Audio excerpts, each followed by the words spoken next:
पुराना कुंभ का इतिहास दोहराया कि 1965 में इतने लोग भगदड़ में उनकी डेथ हो गई थी, फला में इतनी डेथ हो गई थी, फला में इतनी डेथ हो गई थी। तो आप क्यों छिपा रहे हो? क्योंकि आपकी सरकार उनकी मौत पे सत्ता पाने का काम करती है। ये बहुत ही आवाम के लिए दुखद है। राष्ट्रपति जी का अभिभाषण हम सब सुन रहे थे। उन्होंने सरकार की उपलब्धियों को बताने का काम किया, जो एक परंपरा चली आई है। राष्ट्रपति जी को सरकार की नीतियों और उनकी उपलब्धियों को, उनकी विफलताओं को भी बताना चाहिए, जो इस परंपरा में शामिल नहीं है। साथ ही उन्होंने ऐतिहासिक जो कुंभ मेला चल रहा है, मौनी आस्था के दिन जिन भगदड़ से जिन लोगों की मौत हुई, उसके लिए दुख व्यक्त किया। इसके लिए हम पूरा सदन उनका धन्यवाद तो नहीं करेगा, लेकिन हम शामिल हैं कि हम सब उस दुख में शामिल हैं। पर मेरा थोड़ा सा, मैं कहूँगी कि मैं आपकी निंदा नहीं कर रही हूँ, लेकिन बेहतर होता कि हम पूरे सदन को और पूरे देश को विश्वास में लाते कि भगदड़ में आखिर कितने लोगों की मौत हुई है। क्योंकि मुझे कल पीयूष जी जवाब दे रहे थे, कुछ ऑब्जेक्शन उन्होंने किया था, तो मैं उन्हीं को कोट कर रही हूँ कि उन्होंने पुराना कुंभ का इतिहास दोहराया कि 1965 में इतने लोग भगदड़ में उनकी डेथ हो गई थी, फला में इतनी डेथ हो गई थी, फला में इतनी डेथ हो गई थी। तो मेरा सवाल है आपके माध्यम से पीयूष साहब से कि मालूम कैसे चला उनको कि इतने इतने लोगों की डेथ हुई थी? क्यों? क्योंकि कांग्रेस ने सदन के अंदर भी, सदन के बाहर भी लोगों को बताया कि अगर भगदड़ हुई तो इतनी मौतें हुई थी। इसी से आपको एग्जाम्पल लेना था। तो आप क्यों छिपा रहे हो?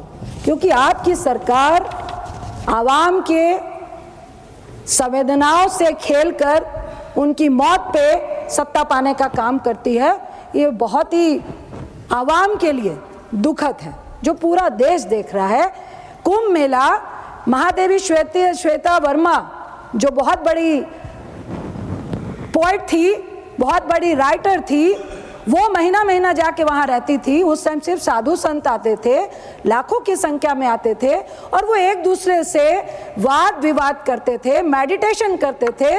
वो आपकी सत्ता पाने का, वोट पाने का, प्रचार का माध्यम नहीं था, जो आज की तारीख में आपने कर दिया है। इसके लिए हम सबको बहुत अफसोस हो रहा है। दूसरी बात, मैं कुछ चीज़ों को लेने से पहले कहूँगी कि मुझे जब पीयूष साहब बोल रहे थे और मृत्यु पे जिस तरह से छिपाया गया, तो मुझे कोविड का गंगा तट पे जो लाशों के ढेर को छुपाने का काम किया था ना आपने, उसी तरह आज कुंभ में भी आपने लाशों के ढेरों को छुपाया है। और मैं आपको दावा करती हूँ कि कल इस पर भी मूवी बनेगी, क्योंकि रात के कई घंटों तक उन शरीरों को, डेड बॉडीज को कमरे में बंद रखा गया, घायल कह के डेड बॉडी को हॉस्पिटल ले जाया गया और वहां से भी उन डेड बॉडियों को गायब किया गया। एसपी ने कहा मेरा नाम नहीं लेना, लेकिन जबरदस्ती लोगों से साइन कराया गया और कहा गया कि कहा जाए कि उनकी अपनी बीमारी से और नेचुरल डेथ हुई थी कुंभ मेले में, ना कि भगदड़ से हुई थी। ये हम सब के लिए बहुत शर्म की बात है। मैं पांच छह सब्जेक्ट पे राष्ट्रपति अभिभाषण पे बोलना चाहूंगी।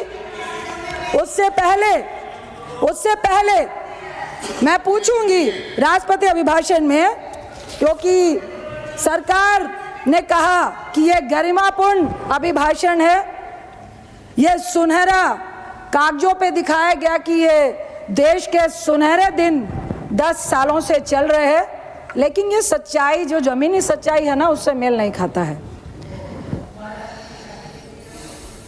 गरिमापूर्ण अधिकार मिला, गरीबों को मिला कहा गया।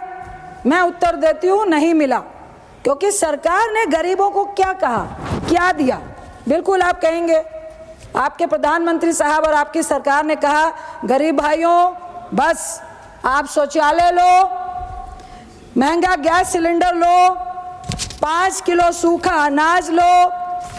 बदले में ना नौकरी की बात करना या सोचना, ना महंगाई को कम करने की बात करना, ना गैस सिलेंडर को सस्ता करने की बात करना, बस सरकार को वोट देना।